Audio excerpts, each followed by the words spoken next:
Hello everyone, welcome to online study point. Polity ख़त्म करके अब हम इकोनॉमिक्स हमने स्टार्ट की है और आज ये हमारा 5th लेक्चर है इकोनॉमी में। आप लोगों के कहने पर ही शुरू किया गया, लेकिन मैं देख रही हूँ कि रिस्पांस आप लोगों का बहुत ख़राब है। चैनल के सब्सक्राइबर्स कितने हैं? 34 लाख, और उनमें से 5000 लोग भी इकोनॉमिक्स नहीं देख रहे हैं। तो ऐसा क्यों है? नोटिफिकेशन नहीं मिल रही है तो उसमें देखिए कुछ नहीं कर सकते हैं। यूट्यूब क्यों नहीं भेजता है कुछ वीडियोज़ का, तो इसका मैं तो नहीं कुछ बता सकती हूँ। लेकिन एक चीज़ की गई है कि अब ये डेली आपको वीडियो इकोनॉमिक्स का सुबह के 9 बजे मिलेगा। ठीक है, तो आप टाइम पर रहेंगे और वीडियो को ज़रूर देखिएगा। ओके, और अगर इसके बाद भी ये ख़राब रिस्पांस आप लोगों का रहा तो ये आगे कंटिन्यू करने के बारे में थोड़ा सोचना पड़ सकता है हमें। तो अभी आप लोगों के ऊपर है, पढ़ना चाहते हैं या नहीं। ठीक है, तो चलिए अपने आज के टॉपिक की बात करते हैं। आज इकोनॉमिक्स में हम पढ़ने वाले हैं इन्फ्लेशन के बारे में। इन्फ्लेशन यानी कि मुद्रास्फीति। हम ऐसा करेंगे कि पहले थोड़ा सा मैं एक्सप्लेन करूँगी चीज़ों को ताकि बेसिक अंडरस्टैंडिंग बन जाए, और उसके बाद हम क्वेश्चंस को सॉल्व करेंगे। तो बात करें इन्फ्लेशन या फिर मुद्रास्फीति की, तो आम तौर पर हम इन्फ्लेशन को या मुद्रास्फीति को किस रूप में जानते हैं कि महंगाई अगर बहुत ज़्यादा बढ़ जाए तो इसे कहा जाता है कि इन्फ्लेशन है या फिर मुद्रास्फीति है। लेकिन क्योंकि हम अभी इकोनॉमिक्स पढ़ रहे हैं तो इकोनॉमिक्स के कुछ टर्म्स कंडीशन होते हैं, ठीक है, जिन्हें हमें डीपली पढ़ना पड़ता है। तो इकोनॉमिक्स में इन्फ्लेशन को किस तरह से परिभाषित किया जाता है, ये दो चीज़ें अच्छे से याद रखिएगा। पहली चीज़ है कि वस्तुओं और सेवाओं के मूल्य में दीर्घकालिक वृद्धि अगर हो जाए, ठीक है, लंबे समय से अगर वस्तुओं और सेवाओं के मूल्य में वृद्धि है तो उसे कहा जाएगा इन्फ्लेशन। और या फिर मुद्रा के मूल्य में कमी हो जाए, हमारी जो मुद्रा है, हमारी जो करेंसी होती है, उसके मूल्य में कमी हो जाए या फिर वस्तुओं और सेवाओं के मूल्य में दीर्घकालिक वृद्धि हो जाए तो इसको कहा जाता है इन्फ्लेशन। ठीक है, फिर आगे है मापने का कार्य कौन करता है। इन्फ्लेशन को मापने का काम किसका है, तो वो है CSO का। ठीक है, CSO के द्वारा किया जाता है मासिक आधार पर। ठीक है, हर महीने इन्फ्लेशन को मापने का काम किया जाता है CSO के द्वारा। CSO यानी कि सेंट्रल स्टैटिस्टिकल ऑफिस। इसकी स्थापना हुई थी 1951 में। इसका मुख्यालय है नई दिल्ली में और ये ministry of statistics and programme implementation के अंतर्गत आता है। ठीक है, क्लियर हुआ। इन्फ्लेशन किसे कहते हैं? वस्तुओं और सेवाओं के मूल्य में दीर्घकालिक वृद्धि या फिर मुद्रा करेंसी के मूल्य में कमी हो जाए। इन्फ्लेशन को मापने का काम CSO के द्वारा किया जाता है मासिक आधार पर। CSO यानी कि सेंट्रल स्टैटिस्टिकल ऑफिस। इसकी स्थापना 1951 में, मुख्यालय नई दिल्ली और ministry of statistics and programme implementation के अंतर्गत ये आता है। आगे देखें तो मुद्रास्फीति को मापने के लिए दो मुख्य सूचकांक का प्रयोग CSO करता है। ये दो मुख्य सूचकांक कौन से हैं? पहला है WPI। ठीक है, WPI यानी कि होलसेल प्राइस इंडेक्स, और दूसरा है CPI यानी कि कंज्यूमर प्राइस इंडेक्स। ये दो मुख्य सूचकांक हैं जिनके ज़रिए मुद्रास्फीति की गणना की जाती है। दोनों में थोड़ा थोड़ा सा अंतर है, तो वो देखते हैं। तो अगर हम बात करें WPI की, तो WPI का बेस ईयर या फिर आधार वर्ष क्या है? 2011-12। और वहीं CPI का आधार वर्ष देखें तो ये है सिर्फ 2012। ठीक है, ये चीज़ याद रखिएगा। WPI का आधार वर्ष 2011-12, CPI का आधार वर्ष 2012। WPI में केवल वस्तुओं की गणना की जाती है, सेवाओं की गणना नहीं की जाती। ठीक है, केवल वस्तुओं का जो मूल्य है उसमें वृद्धि हो रही है या नहीं, मुद्रास्फीति किस तरह की है, बढ़ रही है या कम हो रही है, इस चीज़ की गणना की जाती है केवल वस्तुओं की। WPI में केवल वस्तु, और CPI की बात करें तो इसमें वस्तु और सेवा दोनों शामिल किए जाते हैं।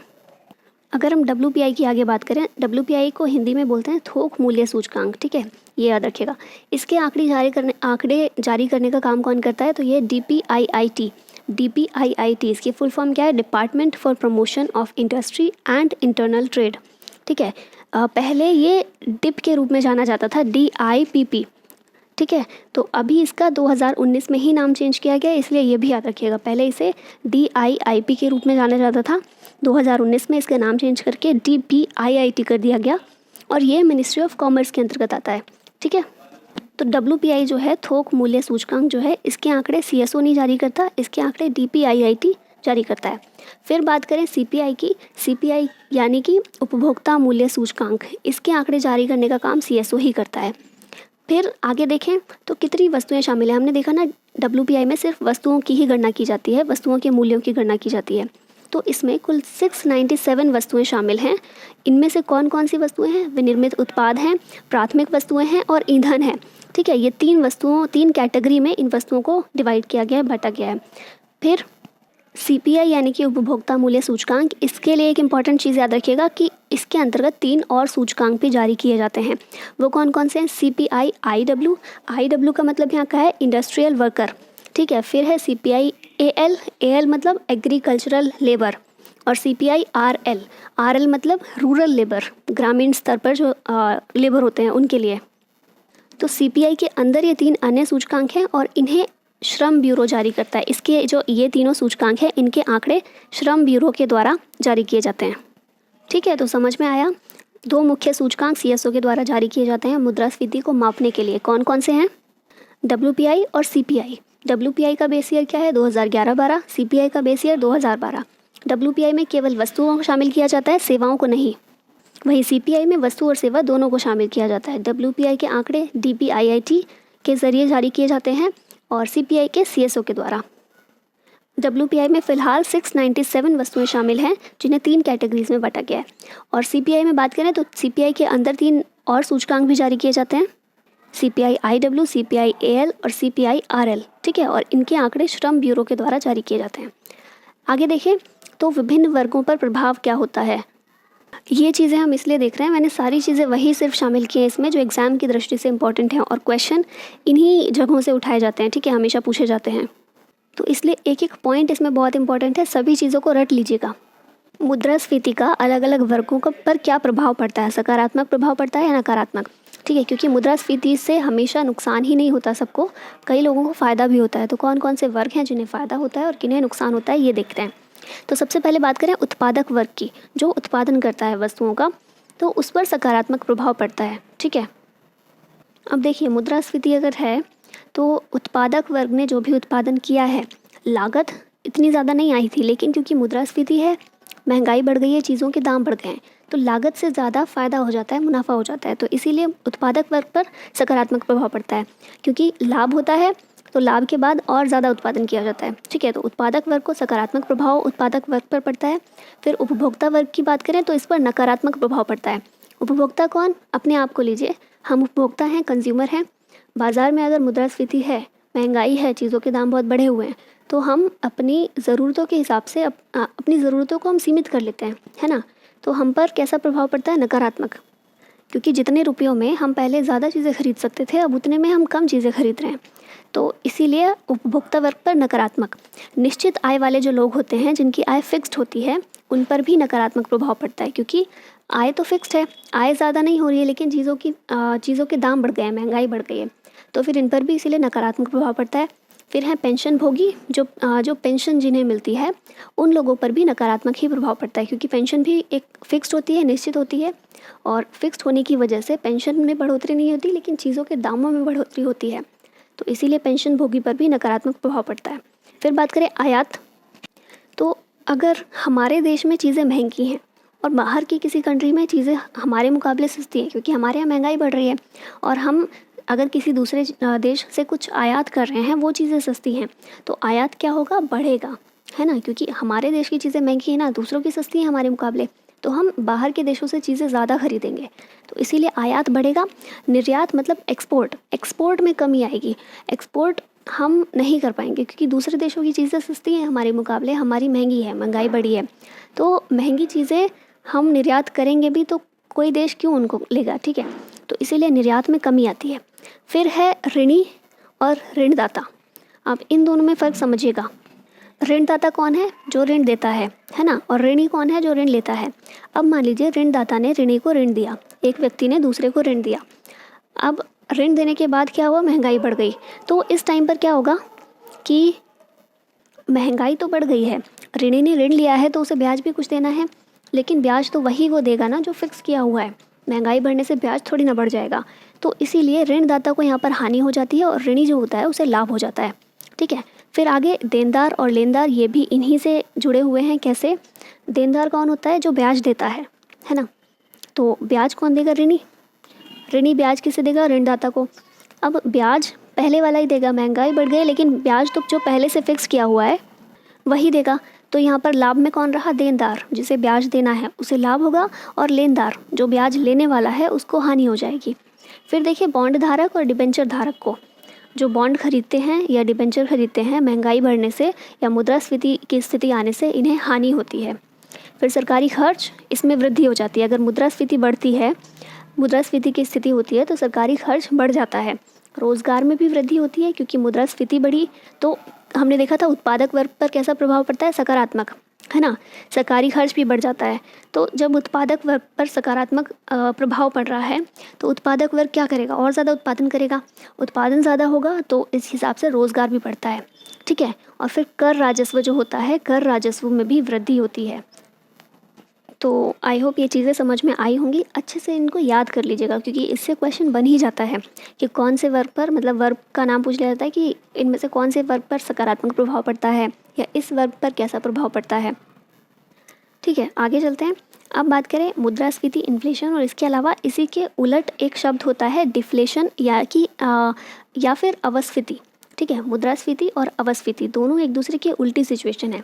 जब कीमतों के जब वस्तुओं की कीमतें बढ़ जाएं, दाम बढ़ जाए तो उसको कहा जाता है इन्फ्लेशन, और जब कम हो जाए तो कहा जाता है डिफ्लेशन। ठीक है, मुद्रास्फीति, अवस्फीति, दोनों में क्या डिफरेंस होता है मेन, ये देखते हैं। तो जब तरलता में वृद्धि हो जाए तो इन्फ्लेशन के समय क्या होता है, तरलता में वृद्धि हो जाती है। तरलता में वृद्धि मतलब बाज़ार में पैसों की क्योंकि महंगाई बढ़ गई है, एक चीज़ खरीदने के लिए हमें ज़्यादा पैसा देना पड़ रहा है, तो इसीलिए तरलता में वृद्धि आ जाती है। फिर मुद्रा आपूर्ति में वृद्धि हो जाती है। मुद्रा आपूर्ति, जब महंगाई है, चीज़ों के दाम ज़्यादा हैं तो मुद्रा की आपूर्ति तो बढ़ेगी, मांग में वृद्धि हो जाती है। ठीक है, और इसके अलावा वस्तु की आपूर्ति में भी वृद्धि हो जाती है। मांग बढ़े, मांग और डिमांड और सप्लाई का आपने पढ़ा होगा सिद्धांत, उसमें क्या होता है, मांग बढ़ती है तो वस्तु की आपूर्ति भी बढ़ती है। ठीक है, तो मांग बढ़ेगी, वस्तु की आपूर्ति भी बढ़ेगी। वहीं डिफ्लेशन में क्या क्या होता है, तरलता में कमी हो जाती है, इसके क्योंकि बिल्कुल उल्टा है। तो तरलता में कमी होगी, मुद्रा की आपूर्ति में कमी होगी, मांग में कमी होगी और साथ में बेरोज़गारी में वृद्धि हो जाएगी। ठीक है, बेरोज़गारी में वृद्धि हो जाएगी क्योंकि जब मांग में कमी होगी, जब बाज़ार में मांग ही नहीं है किसी प्रोडक्ट को लेकर, तो क्या होगा, उत्पादन कम हो जाएगा उसका। उत्पादन कम हुआ तो बेरोज़गारी बढ़ेगी।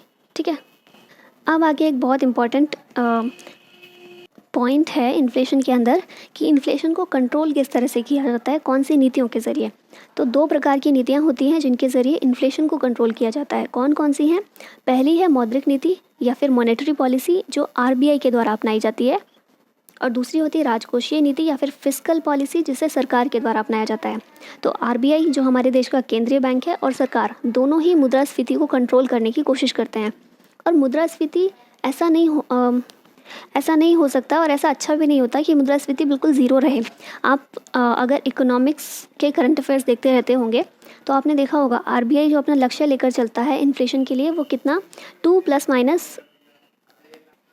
-4 + लेकर चलता है ना। मतलब 4 से कम हो सकती है, 2 से लेकर 6 तक की मुद्रास्फीति होनी चाहिए। ठीक है, 2% से 6% तक की मुद्रास्फीति रहनी चाहिए, तो ये कंट्रोल में रहती है। इससे ज़्यादा होगी तो प्रॉब्लम होगी और इससे कम होगी तो प्रॉब्लम होगी, क्योंकि हमने देखा था मुद्रास्फीति रहने से क्या होता है, उत्पादक वर्ग लाभ में रहता है, उत्पादन ज़्यादा करता है तो इससे रोज़गार बढ़ता है। तो अगर मुद्रास्फीति बिल्कुल भी नहीं रहेगी तो उससे बेरोज़गारी बढ़ेगी। ठीक है, तो इसलिए मुद्रास्फीति भी ज़रूरी है। अब मैंने बताया 2 तरह की नीतियाँ होती हैं, मौद्रिक नीति, मॉनेटरी पॉलिसी, और फिस्कल पॉलिसी, राजकोषीय नीति। राजकोषीय नीति में क्या किया जाता है, सरकारी खर्च इसको बढ़ाया कम किया जाता है। मतलब अगर मुद्रास्फीति को कंट्रोल में लाना है तो सरकारी खर्च को बढ़ा दिया जाता है। अगर मुद्रास्फीति ज़्यादा हो गई है, मुद्रास्फीति कम है, उसको बढ़ाना है तो सरकारी खर्च में थोड़ी कमी कर दी जाती है। ठीक है, तो ऐसी सरकारी खर्च बढ़ाया या कम किया जाता है सिचुएशन के हिसाब से। इसके अलावा टैक्स दरों में बदलाव किया जाता है और सरकारी निवेश, इसमें भी बदलाव किया जाता है सिचुएशन के अकॉर्डिंग। तो सरकार जो कदम उठाती है उन्हें कहा जाता है राजकोषीय नीति। फिर आते हैं मौद्रिक नीति पर, जो RBI के द्वारा अपनाया जाता है। मौद्रिक नीति सबसे पहले याद रखिएगा, मौद्रिक नीति की समीक्षा कौन करता है, मौद्रिक नीति समिति। ठीक है, मौद्रिक नीति जो भी RBI के द्वारा बनाई जाती है उसकी समीक्षा करने के लिए, उसको एग्जामाइन करने के लिए मौद्रिक नीति समिति गठित की जाती है, जिसमें 6 मेंबर्स होते हैं कुल। ठीक है, तो मौद्रिक नीति के ज़रिए क्या करती है RBI, जो ये सभी बैंक, जब हम बैंकिंग करेंगे टॉपिक, उसमें हम इन सभी चीज़ों के बारे में देखेंगे।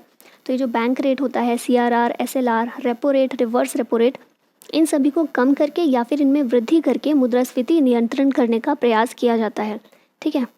अब देखिए इसमें से एग्जांपल देती हूँ, जैसे कि है बैंक रेट।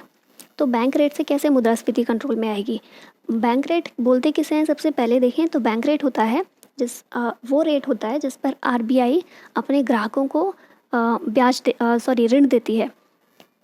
आरबीआई के ग्राहक कौन कौन है? आरबीआई क्योंकि केंद्रीय बैंक है, तो जो अन्य बैंक होते हैं सहकारी बैंक हैं या फिर और भी जितने बैंक हैं, उन्हें अगर उधार चाहिए हो, ऋण चाहिए हो तो वो आरबीआई से लेंगे।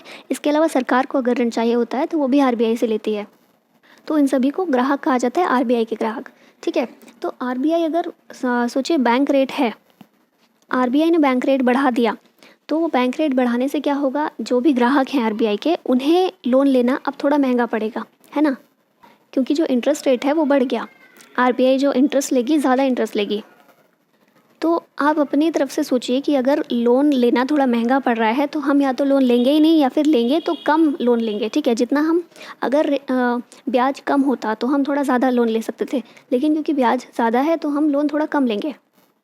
अब मान लीजिए बैंक्स को आरबीआई से लोन लेना था, लेकिन क्योंकि बैंक रेट ज़्यादा है तो बैंक्स ने क्या किया? अब लोन थोड़ा कम लिया है। बैंक्स के पास पैसे कम होंगे तो जो बैंक होते हैं, सहकारी बैंक या कोऑपरेटिव बैंक्स या जो भी बैंक्स हैं, हम उनसे उधार लेते हैं। ठीक है, आम जनता उनसे लोन लेती है, या फिर जो बिजनेसमैन है वो भी उधार लेते हैं, लोन लेते हैं। तो अब जब बैंक आरबीआई से ही लोन कम लेगी तो बैंकों के पास कम पैसा है, बैंकों के पास पैसा कम है तो बाज़ार में पैसा कम जाएगा, वो कम लोन दे पाएंगे। लोगों के पास अब पैसा कम आएगा तो वो ज़्यादा चीज़ें नहीं खरीद सकते, डिमांड ज़्यादा नहीं होगी। और अगर किसी चीज़ की डिमांड कम होती है तो ये तो यूनिवर्सल प्रिंसिपल है ना, कि अगर डिमांड कम है तो उस चीज़ की कीमत भी फिर कम हो जाती है, ताकि वो चीज़ें बिक सकें, है ना। देखा होगा आपने, जो चीज़ों की डिमांड कम होती है उनकी कीमत कम ही रहती है। तो मुद्रास्फीति अगर है तो उसे कम करने के लिए, अगर महंगाई दर बहुत ज़्यादा बढ़ गई है तो आरबीआई क्या करती है? बैंक रेट को बढ़ा देती है। इसी के उलट अगर बैंक रेट को कम कर दिया जाता है तो क्या होगा?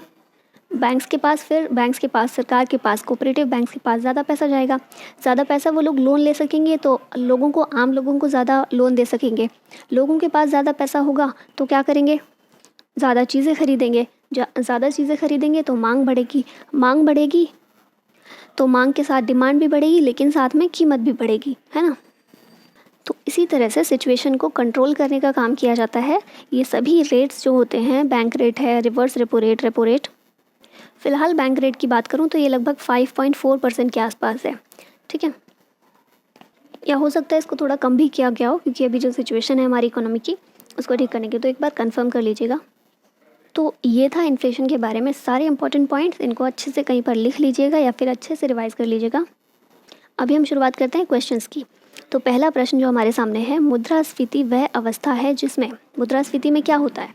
अब एक चीज़ याद रखिएगा, हमें पता है मुद्रास्फीति में महंगाई बढ़ती है। यहाँ क्या हर जगह देखिए क्या है? मुद्रा की कीमत के बारे में, है ना, करेंसी की कीमत। तो मैंने जो पहली स्लाइड थी उसी में बताया था कि मुद्रास्फीति वह अवस्था है जिसमें मुद्रा की कीमत घट जाती है। ठीक है, तो ये याद रखिएगा, मुद्रा की कीमत घट जाती है, तो उस स्थिति को भी हम मुद्रास्फीति के नाम से ही जानते हैं। राइट, तो आंसर होगा ए। नेक्स्ट क्वेश्चन है, मुद्रास्फीति की स्थिति में वस्तुओं की कीमत पर क्या प्रभाव पड़ता है?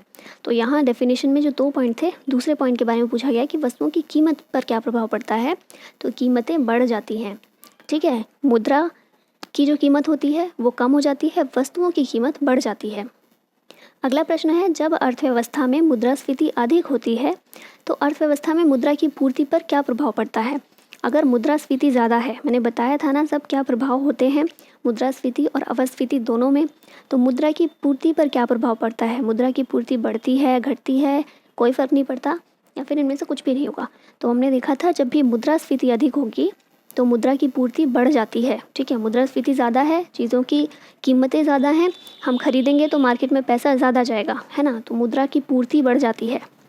अगला प्रश्न है, बढ़ी हुई मुद्रास्फीति की दशा में निम्न में से कौन सा वर्ग हानि में नहीं रहता? देखिए क्वेश्चन आ गया ना, हमने देखा था विभिन्न वर्गों पर क्या प्रभाव पड़ता है, तो इनमें से कौन सा वर्ग है जो हानि में नहीं रहता है? तो बताइए। हमने देखा था उपभोक्ता वर्ग लाभ में रहता है, ऋणदाता जो है ये उपभोक्ता वर्ग यानी कि कंज्यूमर, है ना, तो कंज्यूमर हानि में रहता है। यहाँ पूछा है हानि में कौन नहीं रहता? ऋणदाता वर्ग ये भी हानि में रहता है, पेंशन भोगी वर्ग ये भी हानि में रहता है। लाभ में कौन रहता है? व्यापारी वर्ग। तो आंसर इसका क्या होगा? डी, कौन हानि में नहीं रहता? तो व्यापारी वर्ग हानि में नहीं रहता, क्योंकि मांग बढ़ती है तो उत्पादन ये ज़्यादा करते हैं, और उत्पादन ज़्यादा करेंगे तो ऑब्वियसली लाभ इनको होगा। ठीक है, तो हानि में नहीं रहता व्यापारी वर्ग। स्टैगफ्लेशन किसे कहते हैं? अभी हाल ही में कोरोना के टाइम पर तो कुछ कह ही नहीं सकते क्या चल रही है अर्थव्यवस्था। इससे पहले काफ़ी समय से न्यूज़ में बना हुआ था एक शब्द स्टैगफ्लेशन। बोला जा रहा था कि भारत स्टैगफ्लेशन की अवस्था में पहुंच गया है। तो स्टैगफ्लेशन का मतलब क्या होता है? तो इसका आंसर होगा बी और सी दोनों। क्या क्या है बी और सी में? अर्थव्यवस्था में ऐसी स्थिति जिसमें स्फीति और मंदी दोनों एक साथ बनी रहती हैं। ठीक है, और अर्थव्यवस्था में ऐसी स्थिति जिसमें बेरोजगारी अधिक हो। हमने क्या देखा था? मुद्रास्फीति में हमने देखा था कि रोजगार बढ़ता है ना, रोजगार में वृद्धि होती है। देखा था ना, वर्गों पर प्रभाव, रोजगार बढ़ता है। लेकिन जब ऐसी स्थिति हो कि मुद्रास्फीति भी बढ़ी हो और साथ में बेरोजगारी भी बहुत हो, हम काफ़ी टाइम से देख रहे हैं ना, और ये यूथ के लिए, इंडिया की यूथ के लिए हमेशा ये एक बड़ा टॉपिक रहता है, बड़ा पॉइंट रहता है कि बेरोजगारी बहुत बढ़ रही है देश में। मुद्रास्फीति भी बढ़ रही है लेकिन बेरोजगारी भी बढ़ रही है। इस स्थिति को कहा जाता है स्टैगफ्लेशन। आमतौर पर क्या होता है, अगर मुद्रास्फीति बढ़ती है तो बेरोजगारी में कमी आती है ना, रोजगार बढ़ते हैं। लेकिन जब बेरोजगारी भी बढ़ती रहे और मुद्रास्फीति भी बढ़ती रहे, इस स्थिति को कहा जाता है स्टैगफ्लेशन। याद रखिएगा अच्छे से। नेक्स्ट क्वेश्चन है, मुद्रा अवस्फीति यानी कि डिफ्लेशन की धारणा किस थ्योरी के ठीक विपरीत है? तो हमने देखा मुद्रास्फीति या फिर इन्फ्लेशन के ठीक विपरीत अवधारणा है मुद्रा अवस्फीति या फिर डिफ्लेशन। जब अर्थव्यवस्था में वस्तुओं की कीमतें बहुत गिर जाती हैं और उत्पादन और रोजगार ठप होने लगते हैं तो वह स्थिति क्या कहलाती है? वस्तुओं की कीमत बहुत गिर गई। मुद्रास्फीति क्या है? वस्तुओं की कीमतें बढ़ जाती हैं, है ना, लेकिन वस्तुओं की कीमतें बहुत गिर गई और उत्पादन और रोजगार ठप होने लगते हैं तो वह स्थिति कहलाती है अवस्फीति या फिर डिफ्लेशन। ठीक है, नेक्स्ट है, निम्न में से कौन सा उपाय मुद्रास्फीति को कम करने के लिए अपनाया जाता है? इनमें से मुद्रास्फीति को कम करने के लिए, अगर चीज़ों की कीमतें बहुत बढ़ी हुई हैं तो उसे कम करने के लिए उपाय इनमें से अपनाया जाता है कि सरकारी खर्च में कटौती कर दी जाती है। ठीक है, और यहाँ पर जो है बैंक रेट बढ़ा दिया जाता है अगर मुद्रास्फीति को कम करना है, रेपो रेट ये भी बढ़ा दिया जाता है और सरकारी खर्च इसमें कमी कर दी जाती है। ठीक, जो यही है, तो सरकारी खर्च में कटौती कर दी जाती है अगर मुद्रास्फीति को कम करना है तो। भारत में थोक मूल्य सूचकांक पर मुद्रास्फीति मापने का आधार वर्ष क्या है? WPI हमने देखा ना, इसका आधार वर्ष क्या है? तो इसका आधार वर्ष है 2011-12। याद रखिएगा 2011-12। किसका? WPI का। ये 2004-05 हुआ करता था लेकिन 2017 में इसको चेंज किया गया और 2011-12 कर दिया गया है। ठीक है, तो WPI का हम आधार वर्ष बेस ईयर देखें तो 2011-12 है। वस्तु की उत्पादन लागत में वृद्धि होने के कारण वस्तुओं के मूल्य में होने वाली वृद्धि क्या कहलाती है? अगर वस्तुओं की उत्पादन लागत में वृद्धि हुई है, इस वजह से जो वस्तुओं का मूल्य है वो भी बढ़ गया है, तो इस स्थिति को कहेंगे लागत प्रेरित मुद्रास्फीति। ठीक है, ऐसी मुद्रास्फीति जो लागत बढ़ने की वजह से हुई है। ठीक है, शब्दों से ही समझ सकते हैं, उत्पादन की लागत में वृद्धि हुई इसलिए वस्तु के मूल्य बढ़े हैं, तो वो क्या होगी? लागत प्रेरित मुद्रास्फीति। वहीं देखिए, जैसे ये वाला जो पॉइंट है मांग प्रेरित मुद्रास्फीति, तो अगर मांग बढ़ी है उस कारण से अगर मुद्रास्फीति बढ़ी है तो उसे कहा जाएगा मांग प्रेरित। ठीक है, मांग प्रेरित मुद्रास्फीति की स्थिति कब होती है? तो वही क्वेश्चन आ गया जिसके बारे में बताया। तो जब भी वस्तुओं और सेवाओं की मांग में पूर्ति की अपेक्षा तीव्र वृद्धि हो, मतलब जितनी पूर्ति नहीं हो पा रही है, उत्पादन नहीं हो पा रहा है, उससे ज़्यादा मांग बढ़ रही है, तो इस स्थिति को कहेंगे मांग प्रेरित मुद्रास्फीति, है ना। सामान इतना नहीं आ पा रहा है, मार्केट में सामान कम है। अब जैसे आप ही आमतौर पर जाते होंगे, किसी शॉप में गए, आपको कुछ लेना है, वो उसके ग्राहक कई सारे आ गए हैं लेकिन वो सामान कम है, तो वो शॉपकीपर क्या करता है कि उसके रेट बढ़ा देता है ना, क्योंकि पूर्ति नहीं कर पाएगा वो सबकी, तो रेट बढ़ा देगा। तो जो लोग उसको अफोर्ड कर सकेंगे वो लोग ले लेंगे, अदरवाइज़ चले जाएंगे सब अपने अपने घर। तो यही होता है, वस्तुओं और सेवाओं की मांग में जितनी पूर्ति नहीं हो पा रही है उसके बदले में मांग बहुत ज़्यादा बढ़ रही है, तो इसे कहा जाता है मांग प्रेरित मुद्रास्फीति। राइट, नेक्स्ट है, मुद्रास्फीति का कारण क्या है? मुद्रास्फीति किस वजह से होती है? तो आंसर होगा उक्त सभी, उपरोक्त सभी। जब सार्वजनिक सरकारी व्यय में वृद्धि हो जाए, जब सरकारी व्यय बढ़ेगा। सरकारी व्यय किस प्रकार से बढ़ता है कि सरकार किसी न किसी तरह से जन कल्याण के लिए पैसे खर्च करती है ना, लोगों को डायरेक्टली इनडायरेक्टली फ़ायदा पहुंचाया जाता है, तो सार्वजनिक सरकारी व्यय बढ़ता है। तो ऐसे में या फिर हिनार्थ प्रबंधन हो, तो उस समय यानी कि मार्केट में जो प्रबंधन होता है सारा, कीमतों से रिलेटेड और सब कुछ वो ठीक से नहीं हो पा रहा है, तब ये बढ़ जाती है। या फिर उत्पादन स्तर में गिरावट आ जाए, उत्पादन कम हो जाएगा, उत्पादन कम है लेकिन मांग उतनी है जितनी थी, तो क्या होगा, चीज़ों की कीमतें बढ़ जाएंगी, दाम बढ़ जाएंगे। तो मुद्रास्फीति के ये सभी कारण हैं। अगला है मुद्रास्फीति का प्रभाव क्या होता है, इनमें से कौन सा प्रभाव होता है। तो इसका आंसर भी होगा उपरोक्त सभी। निर्यात कम हो जाते हैं मुद्रास्फीति के कारण, आयातों में वृद्धि हो जाती है, भुगतान संतुलन पर विपरीत प्रभाव होता है। ठीक है, बीओपी जो है भुगतान संतुलन, बैलेंस ऑफ पेमेंट, इस पर विपरीत प्रभाव होता है। आगे है मुद्रास्फीति पर नियंत्रण किया जा सकता है। किस तरह से मुद्रास्फीति पर नियंत्रण किया जा सकता है। तो आंसर होगा ए और बी दोनों। आरबीआई द्वारा खुले बाजार में प्रतिभूतियां बेचकर, इसको बोला जाता है ओपन मार्केट ऑपरेशंस। ठीक है, ओएमओ।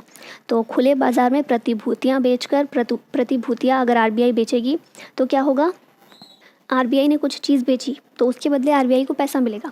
आरबीआई ने प्रतिभूतियां बेची, आरबीआई को पैसा मिलेगा। पैसा आरबीआई के पास आया, मतलब बाज़ार में पैसे की कमी हो गई है ना।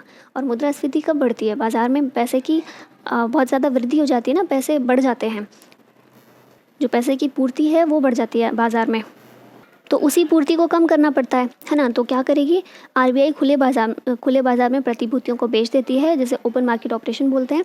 और प्रतिभूतियां बेचने से मार्केट में पैसे की कमी हो जाती है। अब पैसे की कमी होगी तो मांग कैसे करेंगे लोग, डिमांड कैसे करेंगे, डिमांड नहीं करेंगे तो जो मुद्रास्फीति बढ़ी है वो नियंत्रण में आ जाएगी।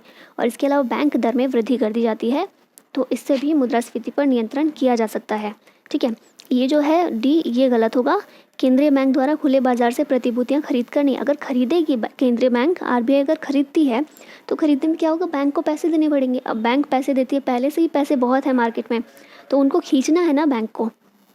अगर खरीद लेगी प्रतिभूतियां तो पैसे तो और बढ़ जाएंगे, तो फिर मुद्रास्फीति और बढ़ने की उम्मीद होती है। तो इसलिए इसका आंसर होगा सी, ए और बी दोनों। मुद्रास्फीति का लोगों की आय पर क्या प्रभाव होता है। तो मुद्रास्फीति लोगों की आय, इस पर किस तरह से इफेक्ट डालती है, तो ये लोगों की वास्तविक आय कम कर देती है। ठीक है, मुद्रास्फीति से लोगों की वास्तविक आय कम हो जाती है। वास्तविक आय किसे बोलते हैं, जब आय किसी भी इंसान को मिलती है तो जो भी टैक्स वगैरह है सब कटकर जो आय बचती है उस आय को कहा जाता है वास्तविक आय। तो इसीलिए लोगों की वास्तविक आय कम हो जाती है मुद्रास्फीति के कारण। आगे है, निम्न में से किस दर में वृद्धि करने से मुद्रास्फीति पर नियंत्रण में सहायता मिलती है। तो इन सभी में अगर वृद्धि कर दे, सीआरआर, बैंक दर और ब्याज दर, सांविधिक तरलता अनुपात या फिर एसएलआर, जब हम बैंकिंग पढ़ेंगे तो ये सब करेंगे, इसलिए घबराइएगा मत ये सब नाम देखकर। तो इन सभी में अगर वृद्धि कर दी जाती है तो मुद्रास्फीति नियंत्रण में आ जाती है। ठीक है, अगला प्रश्न है, जब मूल्यों में तीव्र गति से वृद्धि हो जिससे अर्थव्यवस्था अस्त व्यस्त होने लगी हो और जनता का मुद्रा पर से विश्वास डगमगाने लगा हो, ये कैसी स्थिति है। हमने देखा आमतौर पर क्या होता है, जब मुद्रास्फीति बढ़ जाए, लेकिन जब अर्थव्यवस्था एकदम अस्त व्यस्त होने लग जाए और बहुत तेज़ गति से मूल्यों में वृद्धि हो जाए, तो इसको कहा जाता है दौड़ती मुद्रास्फीति। अगर धीरे धीरे मुद्रास्फीति बढ़ रही है, 10 सालों में, 15 सालों में धीरे धीरे बढ़ रही है, तो उसको रेंगती मुद्रास्फीति कहा जाता है। चलती मुद्रास्फीति मतलब आमतौर पर जैसे हर साल या हर 6 महीने में रेट बढ़ जाते हैं चीज़ों के, तो उसे कहा जाता है चलती मुद्रास्फीति।